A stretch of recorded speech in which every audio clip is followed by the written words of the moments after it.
Practical base theory. আজকে আলোচনা করব আমরা এমএস ওয়ার্ডের ইনসার্ট ট্যাব থেকে।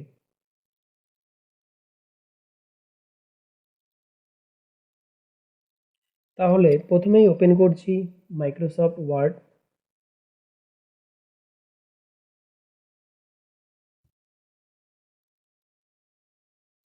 মাইক্রোসফট ওয়ার্ড থেকে তোমাদের প্রথম দিন হোম ট্যাব নিয়ে আলোচনা করা হয়েছিল। তারপরের দিন ইনসার্ট ট্যাব থেকে যেমন পেজেস এবং টেবিলস অপশন নিয়ে আলোচনা হয়েছিল। তো আজকে আমরা শুরু করব ইনসার্ট ট্যাবে ইলুস্ট্রেশনস অপশন থেকে। যেমন ফার্স্ট অপশন আছে আজকে পিকচার, তো আমরা পিকচার দিয়ে শুরু করব। তো পিকচার এই অপশনের কাজ তোমাদেরকে প্রথমেই বলে নেই। পিকচার দিয়ে আমরা ডকুমেন্ট পেজের মধ্যে কিন্তু নিজে ইচ্ছে মতো যে কোনো ছবি আমরা নিয়ে আসতে পারবো।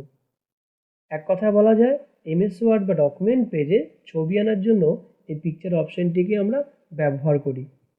তো দেখা যাক কিভাবে পিকচার আনতে হয়। তাহলে দেখে নাও কিভাবে পিকচার আনতে হয়। প্রথমে পিকচার অপশনে ক্লিক করে এবার কম্পিউটারে কোন লোকেশনের ছবি আছে সেটা আমাদেরকে সিলেক্ট করতে হবে। এবার যে লোকেশনের ছবি আছে সেই লোকেশন সিলেক্ট করে নিয়ে এবার কোন পিকচারটি আমরা পেজে নিয়ে আসব সেই পিকচারটিকে সিলেক্ট করতে হবে, এরপর ইনসার্ট করতে হবে। তাহলেই ডকুমেন্ট পেজে একটি ছবি চলে আসবে। এই হলো ডকুমেন্ট পেজে ছবি নেওয়ার পদ্ধতি। এবার ছবি নেওয়ার পর তুমি এই ছবিকে বিভিন্ন রকমের কালার বা এর শেপ, বিভিন্ন রকমের এফেক্ট, এসব জিনিসগুলো চেঞ্জ করতে পারবে। যেমন দেখো কিভাবে পিকচারে কালার চেঞ্জ করা যায়, এটাই তোমাদের প্রথমে দেখিয়ে নিই। তুমি যে পিকচারের কালার চেঞ্জ করবে ডকুমেন্ট পেজের, প্রথমে সেই পিকচারকে সিলেক্ট করে নিয়ে দেখবে ভিউর পরে একটি নতুন ট্যাব চলে আসবে, তার নাম হলো ফরম্যাট ট্যাব। এই ফরম্যাট ট্যাব হলো পিকচার টুলসেরই একটি ট্যাব। এই ফরম্যাট ট্যাবে গিয়ে আমরা এই পিকচারটিকে কিছুটা এডিট করে নিতে পারবো। এবার কালার পরিবর্তন করার জন্য দেখো প্রথমেই আছে অ্যাডজাস্ট অপশনের মধ্যে কালার নামে একটি অপশন আছে। এই কালার অপশনে গিয়ে এখানে অনেকগুলো কালার দেওয়া আছে। এখান থেকে যে কালারটি আমাদের পছন্দ হবে সেই কালারটিকে আমরা সিলেক্ট করব। তাহলেই পিকচারের কালার চেঞ্জ হয়ে যাবে। এই অপশন থেকে আমরা পিকচারে বিভিন্ন রকম কালার ব্যবহার করতে পারবো। এই গেল পিকচারে কালার চেঞ্জ করার পদ্ধতি। এবার এখানে একটি অপশন আছে পিকচার স্টাইলস, যা দিয়ে পিকচারের স্টাইল চেঞ্জ করা যায়। এখানে অনেক রকমের স্টাইল আছে, তোমাদের যেটা পছন্দ তোমরা সেই স্টাইলটিকে সিলেক্ট করে নিতে পারো। দেখো পিকচারের স্টাইলটি পুরোপুরি চেঞ্জ হয়ে গেছে। এরপরেই একটি অপশন আছে পিকচার বর্ডার। পিকচার বর্ডার থেকে পিকচারের যে বর্ডার আছে সেই বর্ডারে তোমরা বিভিন্ন রকমের কালার ব্যবহার করতে পারবে। এরপরে আছে এখানে পিকচার এফেক্ট, যা দিয়ে পিকচারের এফেক্ট চেঞ্জ করতে পারবে। যেমন পিকচারে শ্যাডো দিতে পারবে, রিফ্লেকশন এফেক্ট দিতে পারবে, পিকচারে গ্লো বাড়াতে পারবে। তো বিভিন্ন রকমের এফেক্ট এখানে আছে, তোমাদের পছন্দ মতো তোমরা এখান থেকে কিন্তু এফেক্টগুলো ব্যবহার করতে পারবে। এরপরে অপশন আছে এখানে পিকচার লেআউট। পিকচার লেআউট থেকে তুমি এই পিকচারের লেআউট পুরোপুরি চেঞ্জ করতে পারবে। যেমন এখানে কিছু স্মার্ট আর্টের ডিজাইন আছে, এখান থেকে তুমি এই পিকচারটিকে স্মার্ট আর্ট ডিজাইনে কিন্তু কনভার্ট করে নিতে পারবে। এভাবে আমরা পিকচারের বিভিন্ন কিছুকে চেঞ্জ করে নিতে পারবো পিকচার টুলসের ফরম্যাট ট্যাব থেকে। এবার আমরা শুরু করছি ক্লিপ আর্ট। ক্লিপ আর্ট থেকে আমরা ডকুমেন্ট পেজে বিভিন্ন রকমের ছবি, মুভি, সাউন্ড বা বিভিন্ন রকমের ফটোগ্রাফি আমরা নিয়ে আসতে পারবো। তাহলে দেখে নিই আমরা কিভাবে ডকুমেন্ট পেজে ক্লিপ আর্ট থেকে ছবি আনা যায়। তো প্রথমে এই ক্লিপ আর্টে ক্লিক করে এবার দেখো ক্লিপ আর্টের এখানে লেখা আছে সার্চ ফর। সার্চ ফরে এখানে তুমি যে পিকচার বা যে ফটোগ্রাফি বা সাউন্ড আনতে যাও এখানে তার নাম লিখতে হবে। নাম লিখে এরপর গো অপশনে ক্লিক করতে হবে। তাহলে তুমি যে নাম লিখেছো সেই নাম অনুযায়ী যদি কোনো ছবি থাকে সেই ছবিগুলো চলে আসবে। যদি কম্পিউটারে তোমাদের ইন্টারনেট কানেকশন দেওয়া থাকে তাহলে তোমরা কিন্তু যে কোনো ছবি তোমরা এই ক্লিপ আর্ট থেকে ডকুমেন্ট পেজে নিয়ে আসতে পারবে। আর যদি ইন্টারনেট না থাকে তাহলে তোমাদের এই মাইক্রোসফট অফিস প্যাকেজে যেই ছবিগুলো আছে তোমরা সেই ছবিগুলোকে আনতে পারবে। দেখো আমি এখানে টাইপ করেছি ট্রি, আমি কিছু ট্রি ছবি দেখতে চাই। তো ট্রি লিখে এবার আমি গো অপশনে ক্লিক করব। দেখো এখানে বিভিন্ন রকমের গাছের ছবিগুলো চলে এসেছে। এবার এখান থেকে যেই ছবিটি পছন্দ সেই ছবিটির উপরে ক্লিক করব, তাহলেই সেই ছবিটি আমাদের ডকুমেন্ট পেজে চলে আসবে। এভাবে আমরা ডকুমেন্ট পেজে ক্লিপ আর্ট অপশন থেকেও কিন্তু বিভিন্ন রকমের ছবি বা ফটোগ্রাফিকে নিয়ে আসতে পারবো। এবার শেপস, শেপস বলতে বোঝায় বিভিন্ন রকমের আকার আকৃতিকে। আমরা শেপস অপশন থেকে বিভিন্ন রকমের আকার আকৃতি ডকুমেন্ট পেজে নিয়ে আসতে পারবো। যেমন ত্রিভুজ, চতুর্ভুজ, বৃত্ত, এই শেপগুলো আমরা ডকুমেন্ট পেজে নিয়ে এসে বিভিন্ন রকমের কাজ করতে পারবো। তো শেপস আনার জন্য শেপস অপশনে ক্লিক করলে এখানে অনেকগুলি শেপ আছে। এবার তোমার এখানে যে শেপটি পছন্দ সেই শেপটিতে ক্লিক করে পেজের উপরে টানলেই সেই শেপটি তোমার ডকুমেন্ট পেজে চলে আসবে। এভাবে তুমি ডকুমেন্ট পেজের মধ্যে শেপ নিয়ে আসতে পারো।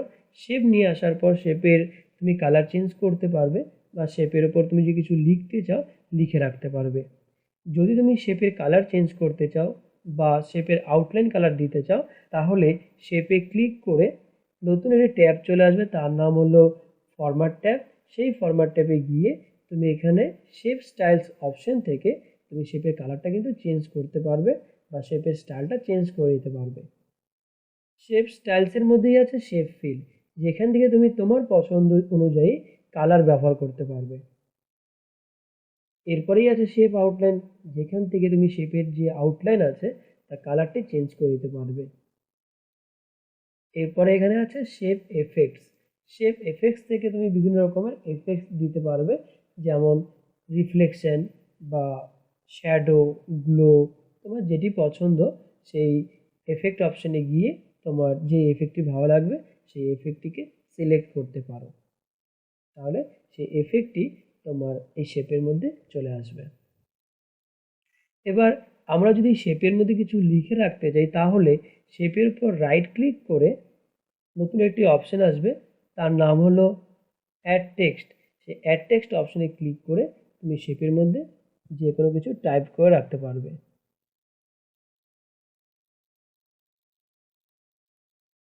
কিছু টাইপ করার পর এবার তুমি এই লেখার সাইজ, লেখার কালার, এসব জিনিসগুলো তুমি যদি চেঞ্জ করতে চাও, তোমাদের প্রথম দিন হয়েছিল হোম ট্যাব, সেই হোম ট্যাবে গিয়ে তুমি কিন্তু এই লেখার পুরো ফরম্যাটটা চেঞ্জ করে দিতে পারবে। তো এভাবে আমরা পেজের উপর কোনো শেপ নিয়ে তাতে কাজ করব। এরপরে আছে স্মার্ট আর্ট। স্মার্ট আর্ট এই অপশনের মাধ্যমে আমরা ডকুমেন্ট পেজে বিভিন্ন রকমের ডিজাইন বা স্মার্ট আর্ট তৈরি করতে পারবো। তাহলে এবার দেখে নাও স্মার্ট আর্ট দিয়ে কীভাবে কোনো ডিজাইন তৈরি করা যায়। তো আমি একটি নতুন পেজ নিয়ে নিচ্ছি। নতুন পেজ নেওয়ার জন্য তোমাদের আগের দিন একটি অপশন দেখানো হয়েছিল, তার নাম ছিল ব্ল্যাঙ্ক পেজ। তো আমি এই ব্ল্যাঙ্ক পেজ অপশনে ক্লিক করে একটি নতুন পেজ নিচ্ছি। দেখো একটি নতুন পেজ চলে এলো। এবার দেখো স্মার্ট আর্ট, এখানে অনেক রকমের স্মার্ট আর্ট আছে, যেমন লিস্ট, প্রসেস, সাইকেল। তো তোমার যেটা পছন্দ প্রথমে তোমাকে সিলেক্ট করতে হবে। ধরো এখান থেকে আমি রিলেশনশিপ নিয়ে নিলাম। এবার রিলেশনশিপের যে স্মার্ট আর্টগুলো আছে এখানে তোমাকে দেখাচ্ছে। এবার এখান থেকে তোমার যেটা পছন্দ তার উপরে ক্লিক করে তোমাকে ওকে করতে হবে। ওকে করলেই ডকুমেন্ট পেজে সেই স্মার্ট আর্টটি চলে আসবে। এবার তুমি এই স্মার্ট আর্টটিকে এডিট করে নিতে পারো নিজের মনের মতন করে। যেমন যেখানে টেক্সট লেখা আছে সেখানে ক্লিক করে তুমি যে কোনো নাম বা কিছু লিখে রাখতে পারবে, বা কালার করা যে অংশগুলো আছে বা কালার করা যে শেপগুলো আছে তার কিন্তু তুমি কালার চেঞ্জ করতে পারবে। কালারের পরিবর্তে ব্যাকগ্রাউন্ডে তুমি কোনো টেক্সচার, কোনো পিকচারও কিন্তু ব্যবহার করতে পারবে। দেখো প্রথমে যে টেক্সট লেখা আছে, ধরো আমি এখানে লিখলাম শিলিগুড়ি, ধরো তারপরে টেক্সটে লিখলাম বীরপাড়া। তো এভাবে আমরা টেক্সট যেখানে লেখা আছে সেখানে কিছু লিখতে পারবো। এবার যদি আমরা কালারও চেঞ্জ করতে চাই, ধরো শিলিগুড়ির ব্যাকগ্রাউন্ডে যে কালারটি আছে তাকে আমি চেঞ্জ করব, তাহলে এই শিলিগুড়ির উপরে বা এই শিলিগুড়ি লেখার যে কালারটি আছে তার উপরে প্রথমে ক্লিক করতে হবে। ক্লিক করলেই নতুন একটি ট্যাব চলে আসবে, ফরম্যাট ট্যাব। সেই ফরম্যাট ট্যাবে গিয়ে এখানেও শেপ ফিল অপশন আছে, শেপ ফিল অপশনে গিয়ে তুমি যে কোনো কালার এখানে ব্যবহার করতে পারো। যদি কোনো পিকচার ব্যবহার করতে চাও তাহলে শেপ ফিলে গিয়ে নিচের দিকে আছে পিকচার অপশন, সেই পিকচার অপশনে গিয়ে তুমি ইচ্ছে মতো পিকচার এখানে ইউজ করতে পারো। তুমি এক একটি শেপে এক একটি কালার বা পিকচার কিন্তু ব্যবহার করতে পারবে, বা পুরোটার ব্যাকগ্রাউন্ডেও তুমি কোনো কালার, টেক্সচার বা কোনো পিকচার ব্যবহার করতে পারবে একই পদ্ধতিতে।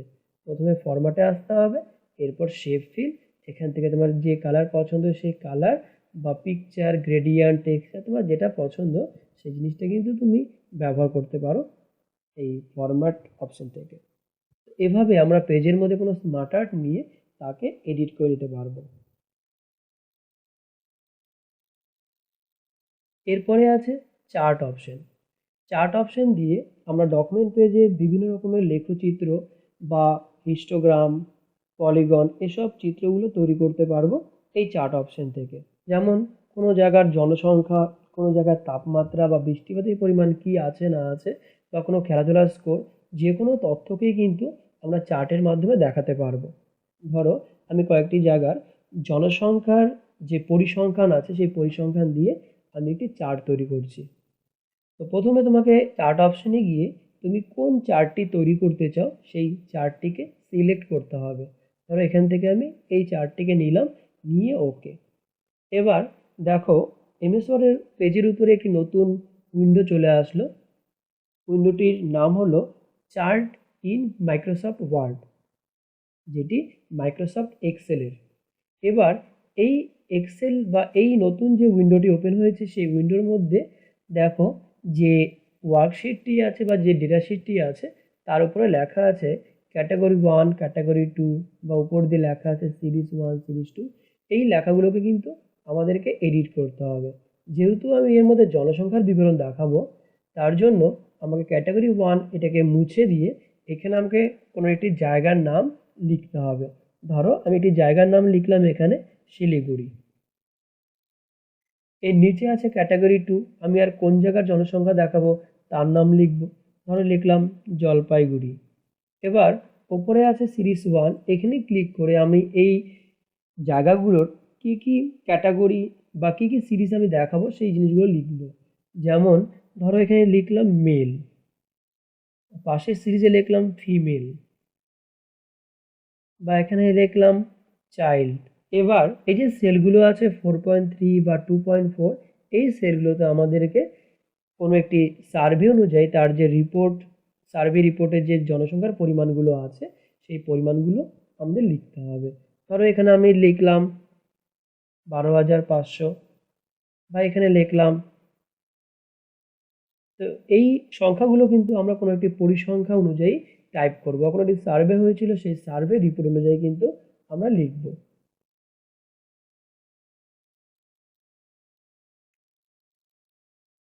আমরা যেই পরিমাণগুলো এখানে বসাচ্ছি সেই পরিমাণগুলোর উপর ভিত্তি করেই কিন্তু আমাদের চার্টটি তৈরি হবে। লেখা হয়ে গেলে এবার আমরা এই মাইক্রোসফট এক্সেলের যে উইন্ডোটি আছে এই প্রোগ্রামটিকে আমরা বন্ধ করে দিব। দেখো আমরা যেই তথ্যগুলো দিয়েছিলাম সেই তথ্যের উপর ভিত্তি করেই কিন্তু এই চার্টটি তৈরি হয়েছে। দেখো প্রথমে যেই স্তম্ভচিত্রগুলো দেখাচ্ছে সেটা দিয়ে বোঝাচ্ছে শিলিগুড়ি, শিলিগুড়ির জনসংখ্যা। এরপরে যে তিনটি স্তম্ভচিত্র দেখাচ্ছে সেটা দিয়ে বোঝাচ্ছে জলপাইগুড়ি, তারপরে ধূপগুড়ি, তারপরে ফালাকাটা। দেখো প্রতিটি স্তম্ভের কিন্তু কালারগুলো আলাদা আলাদা আছে। এবার এই কালারগুলো বোঝানোর জন্য পাশে একটি ইন্ডেক্স আছে। যেমন প্রথমে যে কালারটা বোঝাচ্ছে এই কালার দিয়ে ইন্ডেক্স করছে মেলকে, এরপরে যে কালারটি আছে এটা দিয়ে বোঝাচ্ছে ফিমেলকে, তারপরের যে কালারটা আছে এই কালারটা বোঝাচ্ছে চাইল্ডকে। তো আমরা এই চার্ট অনুযায়ী কিন্তু কোনো জায়গার যে জনসংখ্যার পরিমাণটা কিন্তু আমরা মোটামুটি ধারণা করে নিতে পারবো। কোনো জায়গায় পুরুষের পরিমাণ বেশি আছে, বা কোন জায়গায় মহিলার পরিমাণ কম আছে, বা কোন জায়গাতে এবার চাইল্ডের পরিমাণ কি আছে না আছে, আমরা কিন্তু এই চার্ট অনুযায়ী সেটাকে বুঝে দিতে পারবো। পাশে তোমার স্কেলগুলো আছে। তো এই হলো চার্ট। এই চার্ট অপশন দিয়ে তুমি বিভিন্ন তথ্যকে বা বিভিন্ন সংখ্যাকে তোমরা কিন্তু কোনো একটি চিত্রের মাধ্যমে দেখাতে পারবে। এই গেল ইলুস্ট্রেশনস অপশন। এরপরে আমরা শুরু করব লিঙ্ক। লিঙ্কসের প্রথম যে অপশনটি আছে তার নাম হলো হাইপারলিঙ্ক, যা দিয়ে আমরা কোনো টেক্সটের সাথে অন্য কোনো ডকুমেন্ট, অন্য কোনো ফাইল বা পিকচারকে কিন্তু আমরা লিঙ্ক করতে পারবো। হাইপারলিঙ্কের কাজই হলো একটি জিনিসের সঙ্গে বা একটি লেখার সঙ্গে অন্য একটিকে লিঙ্ক করা। দেখো কিভাবে হাইপারলিঙ্ক করতে হয় কোনো টেক্সটের সাথে। প্রথমে তুমি যেই টেক্সটের সঙ্গে অন্য কিছুকে লিঙ্ক করবে সেই টেক্সটটিকে প্রথমে তোমাকে সিলেক্ট করতে হবে। ধরো এখানে আমি একটি টেক্সট টাইপ করছি।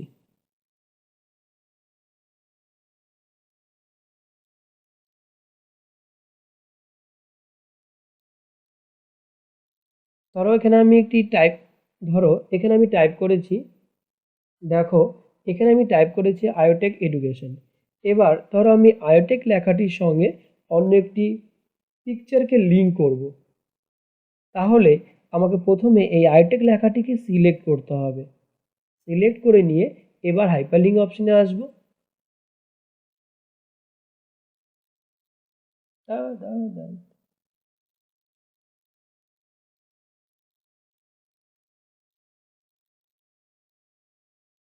এর পরের অপশন আছে স্ক্রিনশট।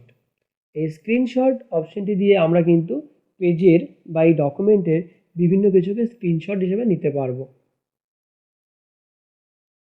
যেমন দেখো কিভাবে স্ক্রিনশট তোমরা ব্যবহার করবে বা কিভাবে স্ক্রিনশট নিতে হয় সেটা একটু দেখে নাও।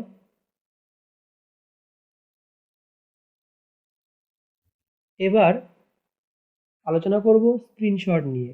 স্ক্রিনশট এই অপশনটি দিয়ে আমরা পেজের ওপর বা ডকুমেন্ট পেজে বিভিন্ন কিছু স্ক্রিনশট নিয়ে তাকে আমরা কিন্তু ব্যবহার করতে পারবো।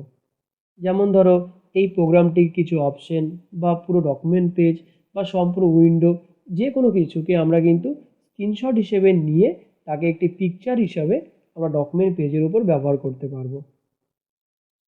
তো স্ক্রিনশট নেওয়ার জন্য প্রথমেই আমাদেরকে স্ক্রিনশটের উপরে ক্লিক করতে হবে। ক্লিক করে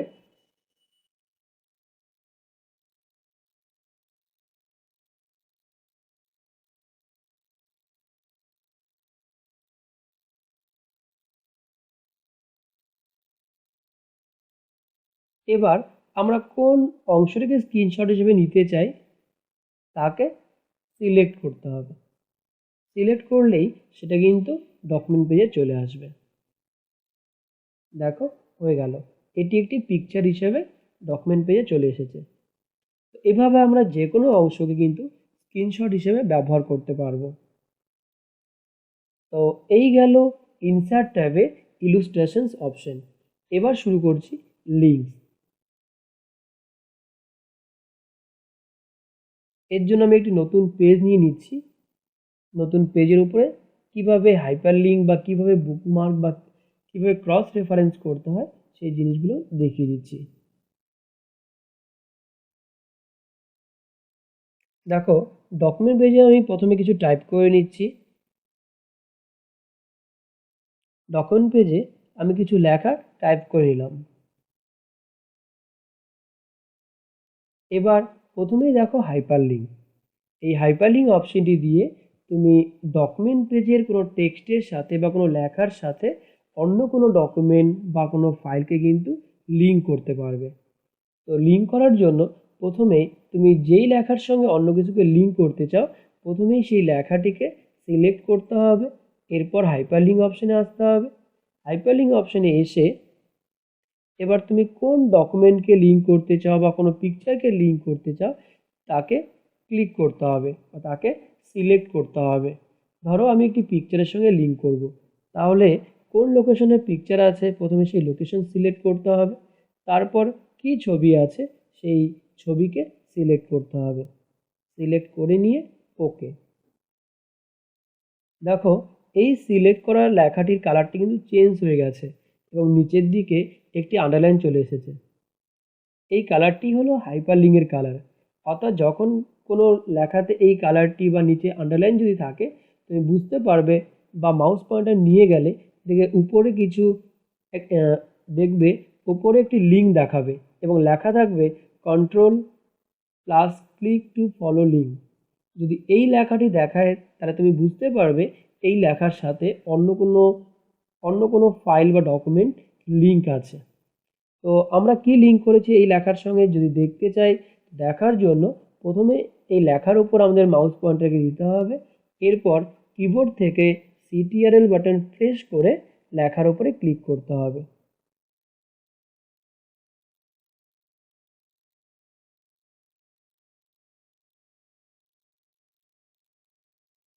দেখো একটি ফুলের ছবি চলে এসেছে। আমরা লেখাটির সঙ্গে এই ফুলকে লিঙ্ক করেছিলাম। দেখা হয়ে গেলে একে আমরা ক্লোজ করে দিব। একই রকমভাবে যদি আমরা আবার দেখতে চাই অর্থাৎ বারবার দেখতে চাই, সেটা কিন্তু এই কন্ট্রোল বাটন প্রেস করে ধরে লেখার উপর ক্লিক করলেই সেটি কিন্তু দেখিয়ে দেবে। এই হলো হাইপারলিঙ্ক। যদি যদি এই লিঙ্কটিকে তুমি রিমুভ করতে চাও, তাহলে এই লেখাটির ওপর বা হাইপারলিঙ্ক করা লেখাটির ওপর রাইট ক্লিক করে নিয়ে দেখবে নিচের দিকে একটি অপশন আছে, নাম হলো রিমুভ হাইপারলিঙ্ক। এই রিমুভ হাইপারলিঙ্ক অপশনে ক্লিক করে দিবে। তাহলে লেখার সঙ্গে যে লিঙ্ক করা হয়েছিল সেটা রিমুভ হয়ে যাবে।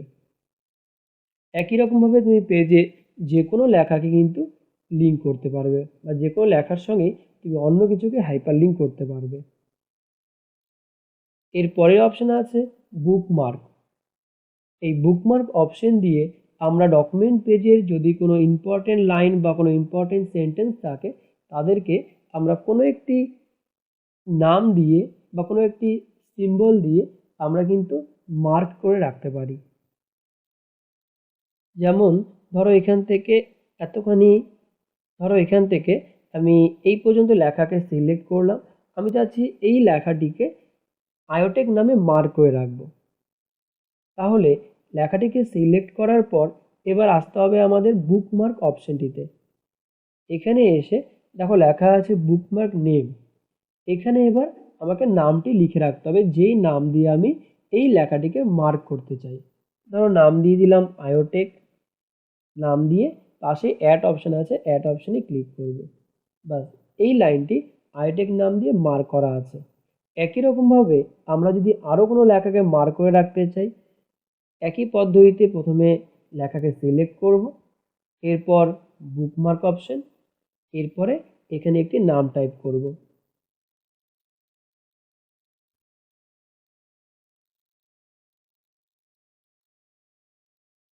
নাম টাইপ করে এবার অ্যাড করে দিব।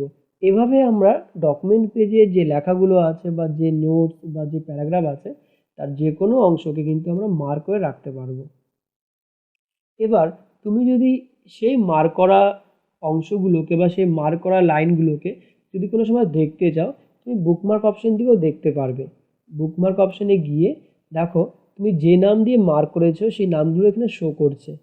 এক হলো আয়োটেক নাম, এক হলো শিলিগুড়ি। ধরো আয়োটেক নাম দিয়ে আমরা যেই লেখাগুলোকে মার্ক করেছি যদি তাকে দেখতে চাই, তাহলে আয়োটেক লেখাতে ক্লিক করে পাশে গো টু অপশন আছে, এই গো টু অপশনে ক্লিক করব। তাহলে কোন অংশটিকে আমরা মার্ক করেছি, কোন লেখাগুলোকে মার্ক করেছি সেটা কিন্তু দেখিয়ে দিবে সিলেক্ট আকারে। দেখো দেখিয়ে দিচ্ছে। একই রকমভাবে শিলিগুড়ি দিয়ে কি মার্ক করেছি যদি দেখতে চাই, তাহলে শিলিগুড়িতে ক্লিক করব, করে গো টু করবো। দেখো শিলিগুড়ি নাম দিয়ে আমরা এতটুকু লেখাকে মার্ক করেছি। এভাবে আমরা মার্ক করা অংশগুলো কিন্তু দেখে নিতে পারবো। আর যদি এই মার্ক করা অংশগুলো বা এই বুকমার্ক নেমগুলোকে তুমি ডিলিট করতে চাও, তাহলে এই বুকমার্ক নামগুলোকে সিলেক্ট করে পাশে ডিলিট অপশন আছে, এখানে ক্লিক করে তুমি ডিলিট করতে পারবে। দেখা হয়ে গেলে এখানে ক্লোজ বাটন আছে বা নিচেও ক্লোজ লেখা আছে, এখানে ক্লিক করে তুমি এটাকে বন্ধ করতে পারো। তাহলে এই হলো বুকমার্ক অপশন। এবার আছে ক্রস রেফারেন্স। ক্রস রেফারেন্স এই অপশনটি দিয়ে তুমি যেই অংশগুলোকে মার্ক করে রাখছো বা যে লাইনগুলোকে মার্ক করে রাখছো, সেই লাইনগুলোকে কিন্তু ডকুমেন্ট পেজের যে কোনো জায়গায় তুমি তাকে ব্যবহার করতে পারবে। যেমন ধরো আমি আরও কার্সারটিকে নিচের দিকে নিয়ে আসছি। ধরো এখানে আমি আয়োটেক নাম দিয়ে যে লেখাটিকে মার্ক করে রাখছি, সেই লেখাটিকে ধরো আমি আলাদা করে এখানে ব্যবহার করতে চাই। তাহলে ক্রস রেফারেন্স অপশনে গিয়ে দেখো লেখা আছে রেফারেন্স টাইপ। এইখান থেকে সিলেক্ট করতে হবে বুকমার্ক। সিলেক্ট করলেই তুমি কোন কোন লেখাকে বুকমার্ক করেছো সেই নামগুলো এখানে চলে আসবে, অর্থাৎ বুকমার্ক নেমগুলো দেখাবে। এবার দেখো দুটোই দেখাচ্ছে, এক হলো আয়োটেক নাম, এক হলো শিলিগুড়ি। আমরা দুটোই মার্ক করে রেখেছিলাম। এবার শিলিগুড়ি নাম দিয়ে বা শিলিগুড়ি বুকমার্ক নেমে আমরা যেই লেখাটিকে মার্ক করেছি সেই লেখাটিকে যদি আমরা ব্যবহার করতে চাই পেজে, তাহলে শিলিগুড়ি বুকমার্ক নেমে ক্লিক করে দেখো নিচের দিকে আছে ইনসার্ট, ইনসার্ট অপশানে ক্লিক করব, তাহলে সেই লাইনটি চলে আসবে। আমরা যদি আবার ব্যবহার করতে চাই একই রকমভাবে আবার শিলিগুড়িতে ক্লিক করে ইনসার্ট করে দিব, চলে আসবে। এভাবে আমরা বুকমার্ক নেমগুলোকে কিন্তু আমরা ডকুমেন্ট পেজের উপরে ব্যবহার করতে পারবো। বা আয়োটেক নাম দিয়ে যেটা মার্ক করেছি সেই লেখাগুলোকে যদি ব্যবহার করতে চাই তাহলে আয়োটেকে ক্লিক করব, ইনসার্ট করব, এরপরে ক্লোজ। দেখো পেজের মধ্যে আলাদা করে এখানে একটি লাইন চলে আসে, যার উপর মাউস নিয়ে গেলে দেখিয়ে দিচ্ছে শিলিগুড়ি, অর্থাৎ এই লাইনটিকে আমরা শিলিগুড়ি নাম দিয়ে মার্ক করেছি। আবার দেখো এর উপরে এই লাইনের উপরে মাউস পয়েন্টার নিয়ে আসলে দেখাচ্ছে আয়োটেক, অর্থাৎ এই নামটিকে আমরা আয়োটেক নাম দিয়ে মার্ক করেছি। এবার আমরা যদি দেখতে চাই এই লাইনটি, অর্থাৎ শিলিগুড়ি নামে যে লাইনটি আছে এই লাইনটি ডকুমেন্টের কোথায় আছে বা কোন জায়গাতে আছে, যদি কোনো সময় দেখতে চাই তো কিবোর্ড থেকে কন্ট্রোল বাটন প্রেস করে ধরে মাউস দিয়ে সেই লাইনটির উপরে ক্লিক করব, তাহলে কার্সার সেই লাইনের সামনে চলে আসবে। এই যে এই জায়গাটা, বা এটা কোথায় আছে দেখতে চাইলে কন্ট্রোল ধরে এর উপরে ক্লিক করব, এই যে এখানে কার্সার চলে আসছে। দেখো এখানে যে লাইনটা আছে এটাই হলো আয়োটেক নাম দিয়ে মার্ক করা অংশ। তো এই হলো ক্রস রেফারেন্সের কাজ। তাহলে আমরা বুঝতে পেলাম লিঙ্কসের কী কী কাজ আছে। এক হলো হাইপার লিঙ্ক, যা দিয়ে আমরা ডকুমেন্ট পেজের কোনো লেখার সাথে অন্য কোনো ডকুমেন্টকে লিঙ্ক করতে পারি। এক হলো বুকমার্ক, যা দিয়ে আমরা কোনো ইম্পর্টেন্ট লাইন বা কোনো অংশকে যদি আমরা মার্ক করে রাখতে চাই তাকে কোনোটির নাম দিয়ে মার্ক করে রাখতে পারি। এক হলো ক্রস রেফারেন্স, বুকমার্কের মাধ্যমে যে লাইনগুলোকে আমরা মার্ক করে রেখেছি সেই লাইনগুলোকে আমরা পেজের বিভিন্ন জায়গায় ইচ্ছে মতো ব্যবহার করতে পারি। এবার দেখো header and footer option. Header and ফুটার বলতে বোঝায় ডকুমেন্ট পেজের উপরের দিকে কিছু লিখে রাখা, কিছু লিখে রাখাকে বলা হয় হেডার, এবং পেজের নিচের দিকে কিছু লিখে রাখাকে বলা হয় ফুটার। তো প্রথমেই অপশন আছে এখানে ইনসার্ট হেডার বা হেডার, যা দিয়ে আমরা আমাদের ডকুমেন্ট পেজের ওপরের দিকে ডকুমেন্টের নাম বা কোনো রাইটারের নাম বা কোনো কিছু আমরা কিন্তু লিখে রাখতে পারবো। একই রকমভাবে পেজের নিচের দিকে যদি আমরা কিছু লিখে রাখতে চাই তাহলে সেটা ফুটার অপশনের মাধ্যমে লিখে রাখতে পারবো। আরেকটি অপশন এখানে আছে, তার নাম হলো পেজ নাম্বার, যা দিয়ে আমরা পেজে নাম্বার ব্যবহার করতে পারবো। পেজের সিরিয়াল নাম্বার, যেমন ধরো প্রথম পেজ হলে 1, দ্বিতীয় পেজ হলে 2, 3, 4 করে আমরা কিন্তু সিরিয়ালি কোনো বই বা কোনো ম্যাগাজিনে যেরকমভাবে নাম্বারিং থাকে প্রথম থেকে শুরু করে এক সিরিয়ালি, সেরকমভাবে কিন্তু আমরা এই পেজ নাম্বার অপশন দিয়েও, এই পেজ নাম্বার অপশনটি দিয়েও কিন্তু আমরা ডকুমেন্টে পেজ নাম্বার দিতে পারবো। তাহলে প্রথমেই দেখো হেডার, হেডারে ক্লিক করার পর দেখো এখানে অনেকগুলো বিল্ট ইন আছে, অর্থাৎ অনেকগুলো ডিজাইন এখানে অ্যাভেলেবেল আছে। এখান থেকে তোমার যেই ডিজাইনটি পছন্দ প্রথমে ডিজাইনগুলোকে দেখে নিতে হবে, দেখার পর যে ডিজাইনটি পছন্দ তার উপরে ক্লিক করতে হবে, তাহলেই সেটি তোমার ডকুমেন্ট পেজের উপরে চলে আসবে। এবার তুমি কি লিখে রাখতে চাও বা এই ডকুমেন্টে কি টাইটেল দিতে চাও বা কোনো রাইটারের নাম লিখতে চাও, যা লিখতে চাও এখানে কিন্তু লিখে রাখতে পারবে।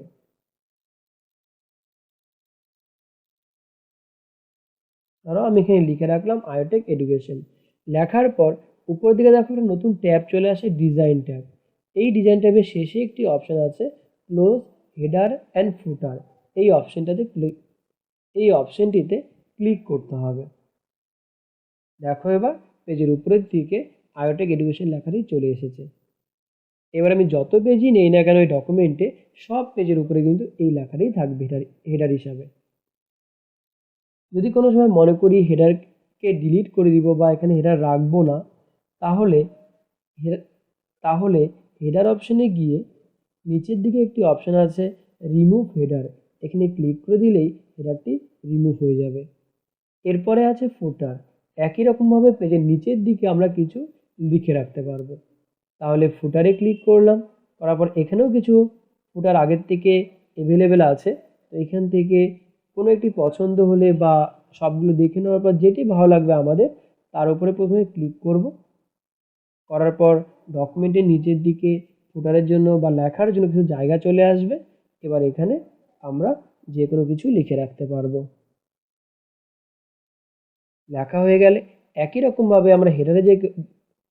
রকমভাবে আমরা যেটি হেডারে করেছিলাম অর্থাৎ ডিজাইন ট্যাবে গিয়ে ক্লোজ করেছিলাম, এখানেও তাই ডিজাইন ট্যাবে এসে ক্লোজ হেডার অ্যান্ড ফুটার এখানে ক্লিক করে দিব। তাহলে এই গেল হেডার এবং ফুটার অপশন। যদি ফুটারকেও রিমুভ করতে চাও, একই রকমভাবে ফুটার অপশনে গিয়ে নিচের দিকে আছে রিমুভ ফুটার, এখানে ক্লিক করে তুমি ফুটারকে রিমুভ করতে পারো। এরপর পেজ নাম্বার অপশনে গিয়ে দেখো এখানে কিছু অপশন আছে। এক হলো টপ অফ পেজ, মানে নাম্বারটা তুমি কোথায় ব্যবহার করতে চাও তার কিছু পজিশন এখানে দেওয়া আছে। এক হলো bottom of page, page margin, current position. তো এখান থেকে তুমি যেই পজিশনে রাখতে চাও, ধরো আমি পেজের উপরে রাখতে চাই, তাহলে টপ অফ পেজ ক্লিক করব। করার পর এবার টপ অফ পেজের কিছু স্টাইল এখানে চলে আসবে। এখানে স্টাইলগুলো সব দেখে নিব, দেখার পর যেটি আমার পছন্দ হবে তার উপরে ক্লিক করব। ধরো আমার এটা পছন্দ, তাহলে এখানে ক্লিক করব। দেখো পেজের উপরে নাম্বারিং চলে এসেছে। যেহেতু এটা ডকুমেন্টের প্রথম পেজ বা একটি পেজ এখানে আছে, তো প্রথম পেজ হিসেবে এখানে নাম্বার আছে 1। একই রকমভাবে হেডার এবং ফুটারে যেটা আমরা হেডার এবং ফুটার অপশানে যেটি আমরা করেছিলাম, অর্থাৎ ডিজাইনে এসে ক্লোজ, এখানেও তাই করব। দেখো পেজের উপরে সিরিয়াল নাম্বার হিসেবে 1 চলে এসেছে। এবার আমরা ডকুমেন্টের নিচের দিকে যদি নতুন করে কোনো পেজ নেই, অটোমেটিক প্রতিটি পেজের উপরে কিন্তু নাম্বারগুলো চলে আসবে। দেখো 2 চলে এসেছে, 12 পেজ নিয়ে 3 চলে আসবে। এখন আর নাম্বারিং এক্সট্রা করে ব্যবহার করতে হবে না, অর্থাৎ নাম্বার একবার দিয়ে দিলেই সব পেজের ওপর নাম্বারিং চলে আসবে। যদি পেজ নাম্বার আমরা এই ডকুমেন্টে না রাখি, তাহলে পেজ নাম্বার অপশানে গিয়ে নিচের দিকে আছে রিমুভ পেজ নাম্বার, এখানে ক্লিক করে দিব, নাম্বার রিমুভ হয়ে যাবে।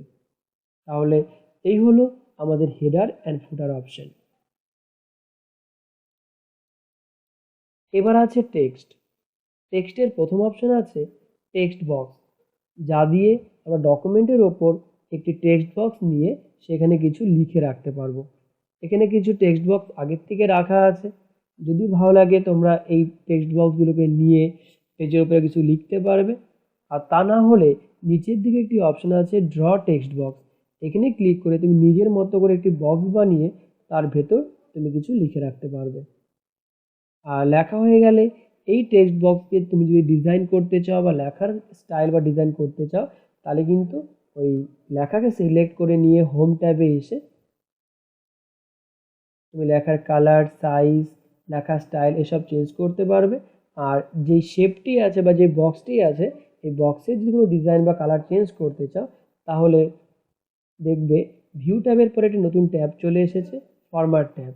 সেই ফরম্যাট ট্যাবে গিয়েও তুমি এখানে শেপ, ফিল বা আউটলাইন থেকে এর ডিজাইনটা পুরোপুরি চেঞ্জ করে দিতে পারবে।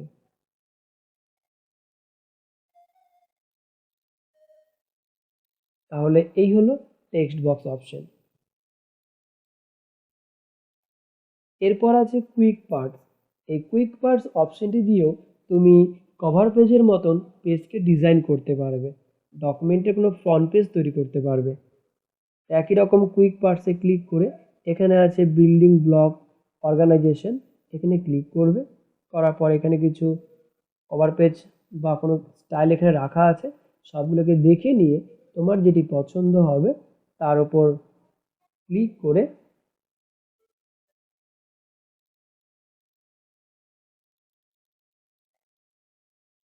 এখানে কিছু কভার পেজ, কিছু ইকুয়েশন, এখানে অনেক কিছু রাখা আছে। তো প্রথমে সবগুলোকে দেখে নিবে, দেখার পর তোমার যেটি পছন্দ হবে তাকে পেজে নেওয়ার জন্য বা ডকুমেন্টে আনার জন্য এখন নিচের দিকে একটি অপশান আছে ইনসার্ট অপশানে ক্লিক করলেই সেই ডিজাইনটি তোমার ডকুমেন্টে চলে আসবে। এবার তুমি এই ডিজাইনটিকে সামান্য এডিট করে নিতে পারো, বা পুরোপুরি চেঞ্জ করতে পারো, যেমন এর কালার চেঞ্জ করে দিতে পারো, লেখাগুলো চেঞ্জ করতে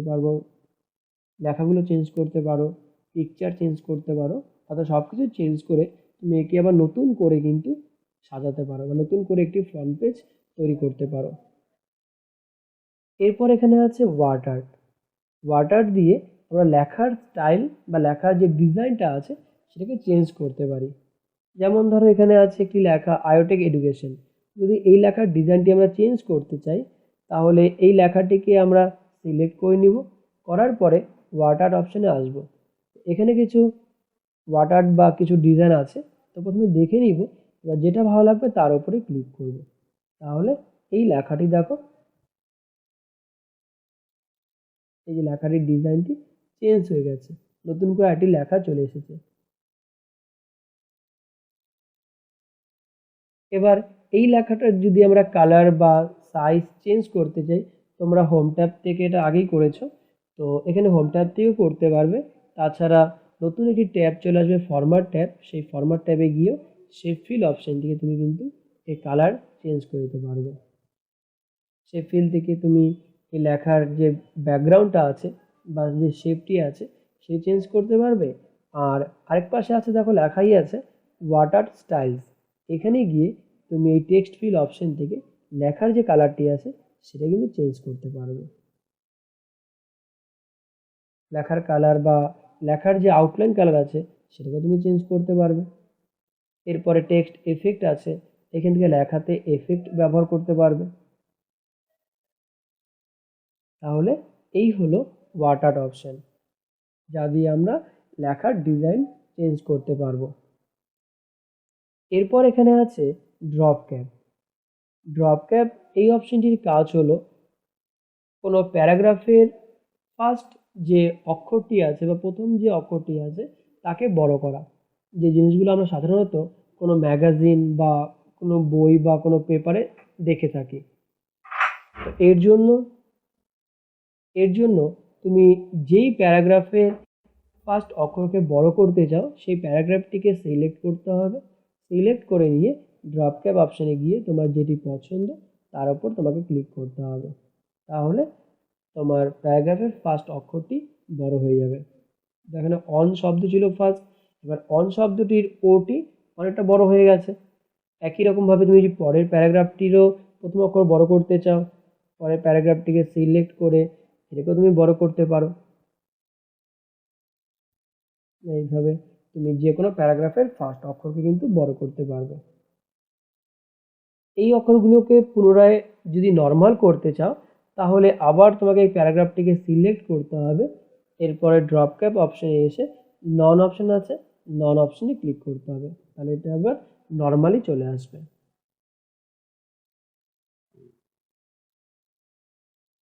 এরপর এখানে আছে সিগনেচার লাইন, যা দিয়ে আমরা ডকুমেন্ট পেজের নিচের দিকে একটি সিগনেচার লাইন তৈরি করতে পারবো।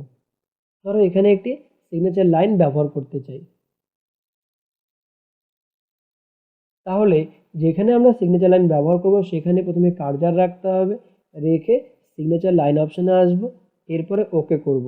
এবার কে সিগনেচার করবে তার নাম, তার টাইটেল, তার ইমেল আইডি এসব এখানে লিখবো, লিখে ওকে, তাহলেই পেজের উপরে একটি সিগনেচার করার জন্য লাইন চলে আসবে।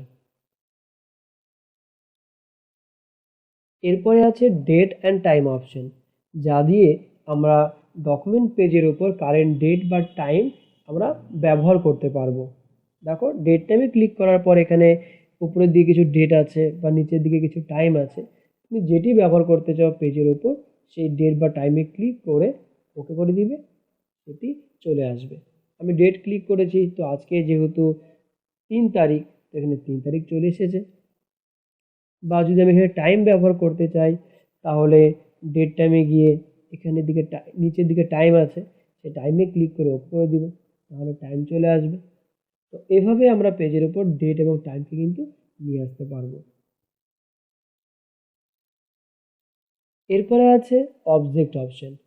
অবজেক্ট অপশনটি দিয়ে আমরা কম্পিউটারে যারা অন্যান্য প্রোগ্রাম আছে, যেমন ধরো ফটোশপ, এক্সেল, পাওয়ার পয়েন্ট, সেই প্রোগ্রামগুলো ওপেন করে সেখানে আমরা যে কোনো কাজ করে বা কাজ করার পর যে কাজটি আমরা সেখানে করব সেই কাজ করা অংশ রেখে কিন্তু আমরা ডকুমেন্ট পেজের উপরে নিয়ে আসতে পারবো। এক কথায় যদি বলি যে অন্য একটি প্রোগ্রাম ওপেন করে নিয়ে সেখানে যে কাজটি আমরা করব তাকে ডকুমেন্ট পেজে নিয়ে আসতে পারবো। ধরো আমরা পেইন্ট প্রোগ্রামে কাজ করব, যেহেতু আমাদের আগে পেইন্ট শেখা আছে, তো পেইন্ট প্রোগ্রামের আরেক নাম হলো বিটম্যাপ পিকচার বা বিটম্যাপ ইমেজ বলি আমরা, পেইন্টের যেহেতু এক্সটেনশন নেম। তো পেইন্ট প্রোগ্রামকে আমরা তাহলে যদি আমরা পেইন্ট প্রোগ্রাম ওপেন করতে চাই তাহলে এখানে আছে বিটম্যাপ ইমেজ, একে বিটম্যাপ যদি যদি আমরা পেইন্ট প্রোগ্রামকে ওপেন করতে চাই তাহলে বিটম্যাপ ইমেজ এই লেখাটির উপর ক্লিক করব, করে ওকে করে দিব, তাহলে আমাদের কম্পিউটারে পেইন্ট প্রোগ্রামটি ওপেন হয়ে যাবে। দেখো পেইন্ট প্রোগ্রামটি ওপেন হয়ে গেছে। এবার এখানে আমরা যে কোনো ড্রয়িং করতে পারবো, পেন্সিল দিয়ে, শেপ দিয়ে বা কালার দিয়ে যে কোনো কিছু তৈরি করে নিয়ে আমরা পেইন্ট প্রোগ্রামটিকে ক্লোজ করে দিব। তাহলে যে ডিজাইনটি আমরা পেইন্ট প্রোগ্রামে করব সেটি কিন্তু এখানে চলে আসবে। একই রকমভাবে তুমি পেইন্ট ছাড়াও যেমন ফটোশপে কোনো ছবি এডিট করে তাকে নিয়ে আসতে পারবে, বা পাওয়ার পয়েন্টে কোনো প্রেজেন্টেশন তৈরি করে বা কোনো একটি স্লাইড ডিজাইন করে তাকে নিয়ে আসতে পারবে। তাহলে এই হলো অবজেক্ট অপশন।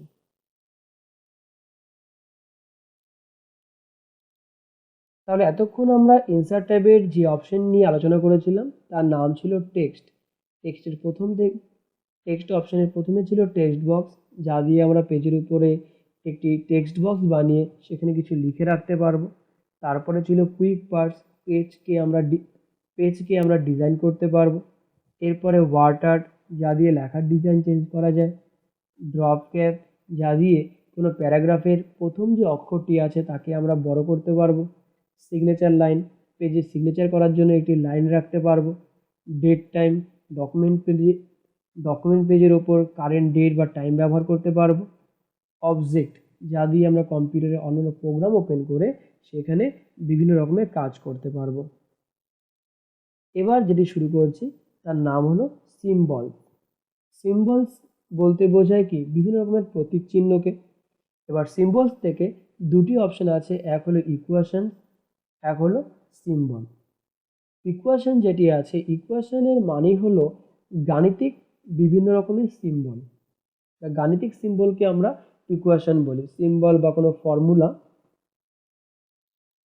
দেখো আমরা এই পেজের উপরে কোনো অঙ্কের সিম্বল আনতে চাই, যেমন ধরো ডিভাইড সিম্বল বা মাল্টিপ্লিকেশন সিম্বল বা মাইনাস সিম্বল, যে কোনো সিম্বল যদি আমরা আনতে চাই তাহলে ইকুয়েশন অপশনে আসব।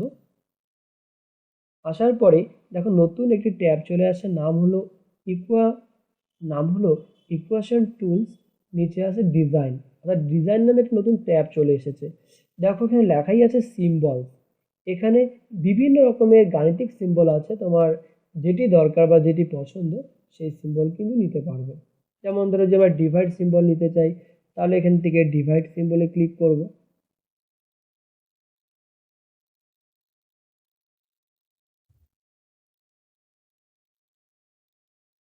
দেখো ডিভাইড সিম্বলটি চলে এসেছে। বা কোনো প্লাস, যদি আমরা প্লাস সিম্বল নিতে চাই এখান থেকে প্লাস ক্লিক করব।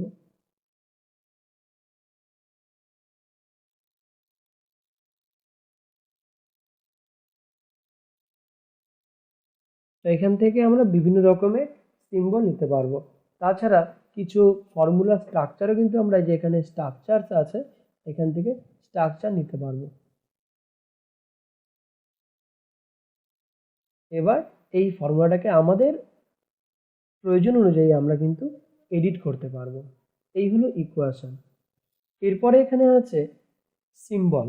সিম্বল দিয়ে আমরা পেজের মধ্যে বিভিন্ন রকমের প্রতীক চিহ্ন বা বিভিন্ন রকমের চিহ্ন নিতে পারবো। যেমন ধরো এই একটি উইন্ডোজ সিম্বল বা এই একটি সিম্বল, তোমার যেটি পছন্দ সেটি নিতে পারো। এখানে কয়েকটি আছে। এটা ছাড়া তোমার যদি আরও সিম্বল প্রয়োজন হয় তাহলে মোর সিম্বলস অপশানে এসে তুমি এখান থেকে আরও সিম্বল নিতে পারবে।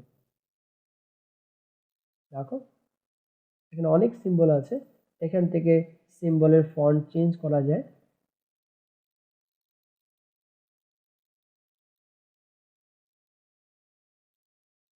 তো এখান থেকে তোমার যেটা পছন্দ সেই সিম্বলে ক্লিক করে তুমি ইনসার্ট করে নিতে পারো। নেওয়া হয়ে গেলে এরপরে ক্লোজ। তাহলে এই হলো সিম্বলস অপশন, যা দিয়ে আমরা বিভিন্ন রকমের গাণিতিক সিম্বল বা সাধারণ যে বিভিন্ন রকমের, তাহলে সিম্বলস অপশন দিয়ে আমরা ডকুমেন্ট পেজে বিভিন্ন রকমের সিম্বল বা গাণিতিক সিম্বল আমরা পেজের উপর নিতে পারবো বা পেজে ব্যবহার করতে পারবো। এই হলো সিম্বলস অপশন। এই সিম্বলস অপশনই ছিল ইনসার্ট ট্যাবের লাস্ট অপশন। তাহলে আমরা আজকে ইনসার্ট ট্যাব থেকে কী কী শিখলাম? এক হলো illustrations, links, header and footer, text এবং সিম্বলস। তো আজকে এতটুকুই থাকবে। এর পরের দিন তোমাদের আলোচনা করা হবে পেজ লেআউট ট্যাব নিয়ে।